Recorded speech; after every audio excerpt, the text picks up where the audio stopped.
Мен Балабекова Ханзат Исаққызы, Хамза атындағы номер 42-ші жалпы орта білім беретін мектебінің қазақ тілі мен әдебиет пәнінің мұғалімі болып 25 жылдан астам уақыт еңбек етіп келемін.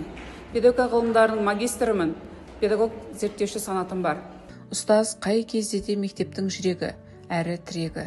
Жас ұрпақты, жалпы адамды ізгілікке баулып, жақсылыққа тәрбиелейтін, білім беретін оқытушы. Заман талабына қарай қазіргі кезеңде ұстаздарға үлкен міндет артылған. Жан-жақты дамыған тұлғаны қалыптастыру үшін ұстазға білім мен қоса сабырлы мінез қажет. Кез келген адам мұғалім мамандығын алып шығуы мүмкін, бірақ нағыз ұстаз болу үшін үлкен еңбек пен төзім керектігін сезінемін. Осы тұста Ұлы Абайдың ақырын жүріп анықпас, еңбегін кетпес далаға, ұстаздық еткен жалықпас, үйретуден балаға деген өлең жолдары еріксіз ойға оралады.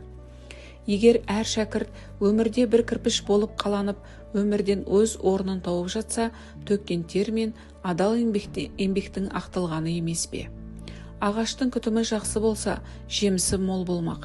Сондай-ақ бүгінгі ұрпаққа беретін білімнің күші, оның ертеңгі елге жасайтын қызметінің күші. Оқушының қандай да бір жеткен жетістігі болса, ол ең әуелі ұстазының бірлесіп жасаған жұмысының арқасы. Ұстаздық жолында білім нәрімен сусындатып қана қоймай, әр баланың биіктен көрінуіне, жетістікке жетуіне ерекше ден қойып келемін. Әр жыл сайын қазақ тілі мен әдебиет пәнінен болатын республикалық пән олимпиадада оқушыларым жүлделі орындарды иеленіп келеді. 9-11 сыныптар арасында республикалық пән олимпиадасында шәкіртім Байбосынова Сарвиназ 3-ші орын алып, қола медальмен марапатталды. Хамза атындағы номері 42-ші жалпы орта білім беретін мектеп. Сарвиназ Анваровна, жетекшісі Ханзат Исаққызовна. Жүйелі жұмыспен табанды еңбекті талап ететін олимпиадада жоғары нәтиже көрсету мен үшін үлкен жетістік.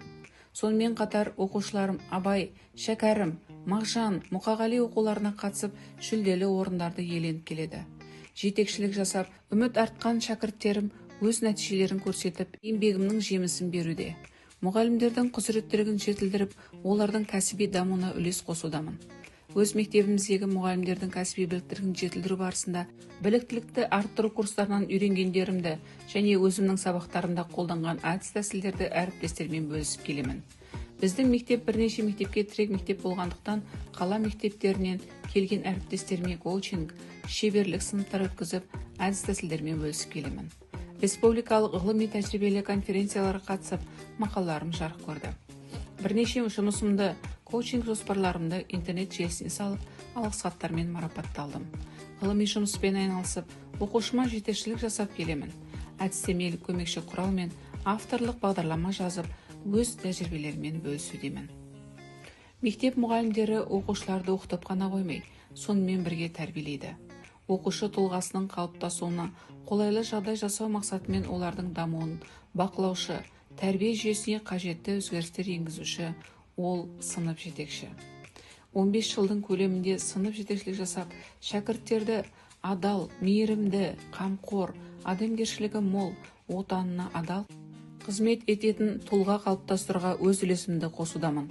Өз шәкірттермен әртүрлі іс-шараларды өткізіп, сахналық қойылымдар қойып, тіл апталығында сыныбымның дайындаған өнерлерін көрсетіп, ұйымдастырушылық қабілетімді де көрсетіп келемін. Сынып жетекші әр оқушының мінез-құлқын жетік меңгерген, әр ата-ананың тілін таба алатын тұлға.